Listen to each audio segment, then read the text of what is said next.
What is going on? Derek Johnson here for another edition of Locked On Jayhawks. Kansas takes down number one Arizona.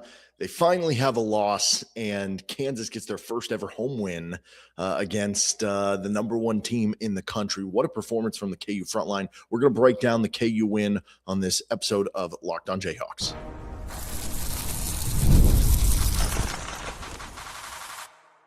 You are Locked On Jayhawks, your daily podcast on the Kansas Jayhawks. Part of the Locked On Podcast Network, your team every day.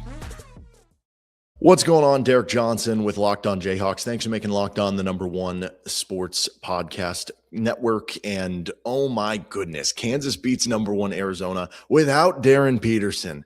Unfreaking believable. And to not just not have Darryn Peterson, but in a situation where you find out you don't have Darryn Peterson minutes before the game. Like, it's not like KU was preparing for a week knowing they weren't going to have him. They didn't have him an hour before the game. He started warming up, then wasn't able to finish warmups. That makes it even more impressive to me. They were down 11 in the second half. That makes it more impressive to me. This team, man, filled with dogs, filled with fight, filled with resiliency. We're going to break it all down. We're going to break down our game awards, our players of the game. We'll get to the Darryn Peterson flu stuff coming up in a later segment. I want to spend this first segment just breaking down how incredible of a victory this was for KU. So we'll give it its due time. And today's episode is brought to you by Mazda. We put that same drive into every detail. Wins define the moment, putting in the work that defines you. Stay tuned for highlights in this week's Moving the Game Forward. There's more to a Mazda because there's more to you. Kansas wins 82-78. They take down number one. This becomes their crown jewel victory of the season, in which they continue to stay rolling. They've now won 8 consecutive games, and now we can have the conversation of KU being in the Big 12 title race. Who would have thought we could be having this conversation after the 1-2 start to the season, right? And now, obviously, you still have a very difficult schedule in front of you. Arizona's probably not going to lose many more games. Houston is hanging around with just one loss still. Iowa State's still hanging around there too. But you're at least in the conversation now. And that is what we are used to. That's what we're accustomed to. That is the standard for KU basketball. And you're back to that place here after this win over Arizona. And just an unbelievable game itself. I mean, the first half, you had this back and forth offensive shootout where it felt like nobody could kind of stop each other. And KU was just finding a way to score the basketball to keep up with Arizona, making some really tough shots. And then the second half comes around and KU is a little cold to start, and Arizona comes out continuing hitting their shots that they did in the first half. And KU gets down 11 points. And at that point, when you're down 11, without Darryn Peterson, everything's going against you. Number one team in the country, Avalanche coming at you. It felt like it could have been all right, well, we have some excuses to sit back on. Like, we played well for a little bit there. But no, they kept fighting, as they've done all season long. Like a little bit of a reminder of the Tennessee game, honestly, looking back at it. Like, KU gets down double digits in the Tennessee game after a strong first half when it felt like you're kind of hanging around, and then you get down double digits and it's like, well, they showed a good effort here against a good opponent. You're without Peterson. And then they come back and win the freaking game. Very similar to the Tennessee game, honestly, the more I think about it now. And KU was able to get this done tonight, I think, in a couple different ways. One, the elite defense. I mean, specifically, like, here's the thing. Arizona in the first half shot 51% from the floor. They were 4 of 8 from 3.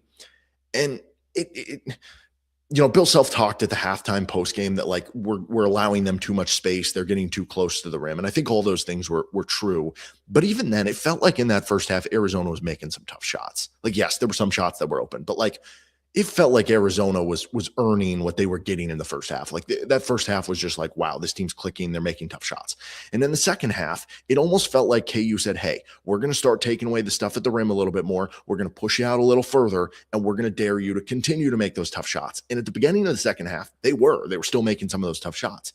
But as a game went on, you started to wear into them. They had that 9-minute stretch where they only had 1 field goal. They finished shooting just 37% in the second half for the game. That is the difference in this game. KU playing elite defense down the stretch. And that is everything you could possibly want from this Kansas team. The idea that if this Kansas team is going to make noise in March, I mean, ideally you have a healthy Darryn Peterson to pair with what could be elite defense. But it also came from the front line of Kansas. And in the first half, it felt like Arizona was playing a little bit of bully ball. Like Awaka's coming in, getting rebounds. Krivas is just gigantic and large and doing gigantic human things, rebounding and blocking shots. And in the second half, so the first half, Bryson Tiller really kept KU alive with his scoring. And then in the second half, it was Flory Bidunga figuring out how to deal with a dude much bigger than him. And that was incredible to see and furthers my thought that Flory looks like an NBA center right now. I mean, Flory in the second half alone had 16 points and 8 rebounds. That would have been a good game for him against this Arizona front line. He had that in the second half. So it's the front line. It's Melvin Council making key shots for KU. The best inefficient game I've ever seen from Melvin Council. It's Jamari McDowell having a big first half. I know it wasn't as strong in the second half, but that helps you keep within striking distance. Same with the Tiller first half, right? It's on Marco hitting a few timely buckets. And like, that's the thing here too. If you would have said without Darryn Peterson, KU was going to upset number 1 Arizona, I would have kind of thought that like, okay, maybe KU just got like white hot from 3. You know what I mean? Like maybe KU found a way to hit 12 threes, like Melvin Council had an NC State game, or Trey White like went bonkers from 3. But you end up with a game where Trey White is 1 of 6 from the floor. You end up with a game where Paul Mbia played and had 0.0 rebounds. Cole Rosario played, had 0.0 rebounds. Jaden Dawson did not play. And that was all the contributions you got, and you still beat them. You went 5 of 15 from 3. Arizona, a team who came into this shooting 32% from 3 in Big 12 play, they actually shot 40%. And you somehow beat them. You almost, like, I don't know if I'd go this far. Arizona still out-rebounded you and stuff, but you almost in a certain way against a team who wants to play bully ball, who wants to play 2-big basketball, you almost out-physicaled them in a certain way, right? Like there were certain moments where they out-physicaled you, and I think that's especially true in the first half. But the fact that Kansas had only 1 less offensive rebound than Arizona, the fact that Kansas only had 2 less points in the paint against the team averaging the most points in the paint in the country, the fact that Kansas matched Arizona with 8 blocks, KU went toe-to-toe in the front court, and that's what this is about to me. You get 41 combined points, 18 combined rebounds from Flory and Tiller. Those are 2 future pros KU has in the front court, and we saw why tonight. And that was really, really cool for KU. And so now, I mean, we can get into some of the biggest positives and negatives of the game. Like the biggest positives are the front line, Jamari McDowell's first half, just the overall resiliency and grit that this team continues to show. Biggest turnover or negatives you would kind of look at would be, I don't know, like Trey White struggling or Tiller getting hurt there at the end.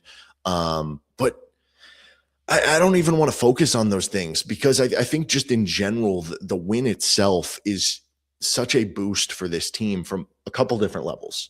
One is obviously the resume. Everything you're doing at this point is basically padding the resume, right? To build for what seed you could get in the NCAA tournament. And we're going to have Graham Doran, who does great bracketology work, on with us later this week to kind of break down the seeding. Now I'm even more excited to talk to him to be like, okay, what does this potentially do for KU seed? Are they in play for a 1 seed based on how they finished the season? This creates all those conversations. This creates the conversation of, are you a Big 12 title contender? This puts you into all of those conversations. This lifts up your resume in a real way with a crown jewel win that nobody else has. You're the only team that has beaten Arizona to this point in time. Like that makes it a very special win. And beyond all of that, if we're just talking from this would have been a huge win even if Darryn Peterson played, but it's objectively if you could have gone back in time to the moment you found out Darryn Peterson wasn't going to go, and somebody from the future would have came back in time and told you, hey, Kansas can win this game, but it's going to take them not playing with Darryn Peterson. Obviously, you would have taken it because you just wanted to win the game, but it almost makes it more impressive, right? Because now like the whole idea has been, oh, Kansas is a good team. They're a better team than we thought without Darryn Peterson. They can get by. They're scrappy. But can they beat a UConn, right? They lose that game at home to UConn. Can they beat one of the elite teams in the country? Well, guess what you showed tonight? I get it. It's at home. Allen Fieldhouse was phenomenal. It'll be tougher to play in Tucson and stuff. But point being, you showed tonight that scrappy bunch of characters, group with Melvin Council, those dudes in the front court, even playing basically a 6-man rotation without Darryn Peterson. That scrappy group beat the number 1 team in the country without Darryn Peterson. So I guess the sky's the limit for this team with or without Darryn Peterson. And that's a pretty dang cool thing to come away from this game with. All right, let's get into a little bit on the Darryn Peterson flu stuff. We'll also get to our game awards, moments of the game, stat of the game. We still got to give out our game balls, all that and more. This is Locked on Jayhawks. This episode's brought to you by Mazda. This is the Mazda's moving the game forward. For those who show there's more to the score than what's on the screen. These moments remind us of what it really takes to raise the bar, the extra work off the court, dialing in every detail, giving it that extra fire, that grit, and never quit attitude. And I think the moment of the game, to me, I mean, this is honestly one of those tough games where it's like there's so many moments that builds into everything here to kind of pick one. But the moment that's sticking out to me is the moment where you had, it's really more than one moment, so I'm going to cheat here. You had 7 straight points from Flory Bidunga. Now, it wasn't 7 straight overall. I think Arizona had a bucket in there. I think Krivas hit a shot in there, but it was 7 straight KU points. And it goes from Kansas is down 62 to 58. And Flory Bidunga has that dunk over Mo Krivas, gets fouled, makes the free throw. So now it's a 1-point game. They make a 2. Then Flory makes another shot. Then Flory makes another shot. He had 7 straight KU points. And you go from being down by 4 to up by 1 for your first lead. And was it forever? The first part of the game? I can't even remember at this point. Everything is a blur. But that was, to me, the kind of Mazda moment of the game. So we put that same passion in every model. Highlights make the reel. What it took to get there makes it count. There's more to a Mazda because there's more to you. This episode's also brought to you by Wayfair. You know what? You might want a big bet on Kansas, beating Arizona here, right? And you might have a little extra pocket money to spend. Well, the New Year's here. Perfect time to reset your routine and refresh your space. If you're spending more time at home, you might as well love how it feels. That's why you should turn to Wayfair. It's a one-stop shop for getting your home back on track. From bedding and mattresses to storage solutions for every room, Wayfair makes it easy to start the year fresh. Wayfair has everything you need for a full home refresh, all in one place. Whether you're updating the living room, organizing your space, or upgrading your work-from-home setup, Wayfair's huge selection makes it easy to find exactly what works for your style and your budget. Get organized, refreshed, and back on track this new year for way less. Head to wayfair.com right now to shop all things home. That's wayfair.com, WAYFAIR.com. Wayfair, every style, every home. Don't forget, you can join our Everydayer Club to get Locked On Jayhawks ad-free, lockedonpodcast.com/everydayer. You can also join our Discord server. All right, KU knocks off Arizona here, 82-78. And I guess we should talk about the Darryn Peterson stuff. I don't know. I still want to just talk more about this game. Maybe we leave the Darryn Peterson stuff for later. Whatever. I'll just do it right now. So Darryn Peterson basically was warming up at the initial round of warmups, then goes back to the locker room. Then the next round of warmups, he's not playing with the team, right? Not out there. People are reporting he's not out there. There's rumors swirling around. And we come to find out from a report from Kansas that he is out with flu-like symptoms. I think it's just safe to assume he's sick, right? And we can speculate what type of flu. Is he throwing up? Is he, in danger of making the white Kansas uniforms not white anymore? Who knows? But it is unfortunate. And obviously we had the earlier moments this season where he was out with flu. But it's almost like those moments earlier this season, it's like, do we believe those were flu? It's like, was this the moment where it was actually flu? And those earlier moments were not flu, and so it makes this look worse. At the end of the day, the good news, so to speak, about it being potentially flu is that you would think he's not going to miss the Iowa State game on Saturday or future games. Like, this is objectively better than when his hamstring was hurt or having cramps, something that, how many games is he going to miss, right? It's like, okay, you would think he's going to be back for that next game, right? At the same point in time, like, it is objectively tiring that we do have to keep discussing this stuff. He is an insane talent. I still think he was a better team with him. I know they won tonight without him. It just has made this whole experience so much more of a roller coaster, and at times worse, to be completely honest. Like, if we're just talking about the experience of this season, if we're just looking at the games between the lines, this has been such a fun team to watch. It has been such a pleasant experience, right? Even some of their losses, like the Duke loss, I remember coming away from that one feeling good about the team. Even the UConn game was frustrating in how it happened, but it was like, this is a pretty good team. But the non-basketball stuff, it has just become kind of annoying. And it's going to be very interesting what like the Darryn Peterson story ends up being when it's all said and done in his time at Kansas. I'll just leave it at this with not having him in this game. I still enjoy watching him play basketball. He's an excellent talent. He's an unbelievable player who's going to have a very long basketball career, more so in the NBA than his time at Kansas. It's just it's hard to see the situation that's happening when you've got guys like Elmarco Jackson who missed the previous game and are dealing with injuries to things that literally caused them to miss an entire season and gutting it out in a game like this. It just makes it harder to swallow. So I'm going to continue to enjoy Darryn Peterson when we see him on the court, but it is objectively frustrating, this stuff that is kind of surrounding it objectively, right? And honestly, like the biggest thing of not having him in this game, I thought the problem for KU was going to be, and for a while it was they weren't going to have the offensive punch, because you had a moment there where Krivas was kind of neutralizing Flory Bidunga with his size and defense. And it was like, who's going to be the big shot maker for KU? And again, you on top of it, Trey White goes 1 of 6. And even though Melvin Council scored a lot, it was a little inefficient. And it's like, who's going to bail KU out? And the answer ended up being Jamari McDowell and Bryson Tiller in the first half, and then Flory Bidunga in the second half with incredible defense from Kansas. That's what kind of got him over the hump here. So let's get to our moments and plays of the game. I think the first great moment was just Tiller's hot start in general. Like, there's a few plays in there which are just really nice from him overall, but I don't know that I'd highlight one above the rest. Just scoring 14 on 6 of 9 in the first half and being your team's leading scorer and having that huge performance. And he continues to play at an incredible level. We talked about coming into this game, his 4 previous games, he was averaging over 12 points, over 7 rebounds per game in those 4 games. And that only goes up after this game. So he continues to, like, I don't know. Are we starting to get on Bryson Tiller NBA draft watch? We don't need to go there right now. And then Melvin Council's and 1. That was a cool moment there in the first half. I would say Jamari McDowell's first half in general, that was in the same vein of Bryson Tiller, having those 10 points, hitting some big shots, keeping KU within striking distance. Because think about it, right?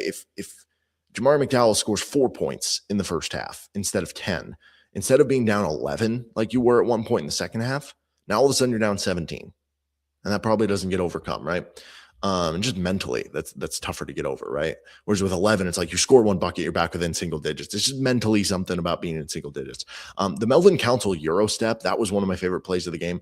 So Brayden, basically he gets a run out, and Brayden Burries is like standing there grabbing his crotch, trying to take a charge. And Melvin Council's like, I'm too agile, too fast. Euro step around him. Nice little layup in. That makes it 58-62. Then the Mazda moment we talked about with Flory scoring 7 straight Kansas points. He has the and 1 dunk over Krivas, makes it a 1-point game. Krivas scores, and then he gets 2 more buckets on upcoming possessions. And that ends up being a huge game changer and is kind of the moment of the game to me. But other big plays down the stretch to help you seal it. Obviously the Bryson Tiller dunk that made it 73-67.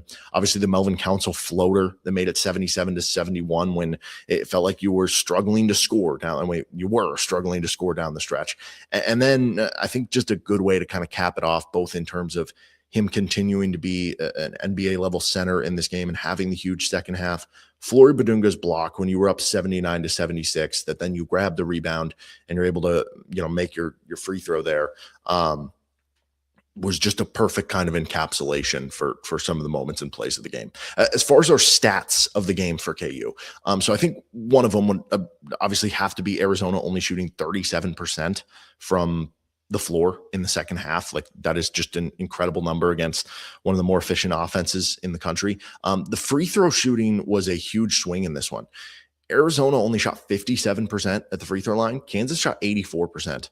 That is a huge, obviously KU shot more because you're getting into the bonus at the end of the game and you're shooting free throws when you're up and trying to ice the game and stuff. And KU was also doing a good job of being aggressive and getting to the free throw line, using your home whistle, and Allen Fieldhouse was incredible in that regard too.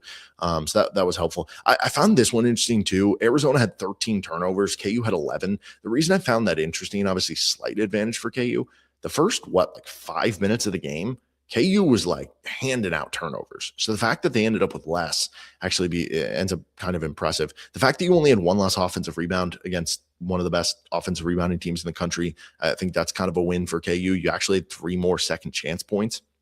And then the fact against the number one points in the paint team in the country that you only had 2 less than them, I think speaks a lot here too. And then also they are the number one transition team in the country, and you outscored them 13-12.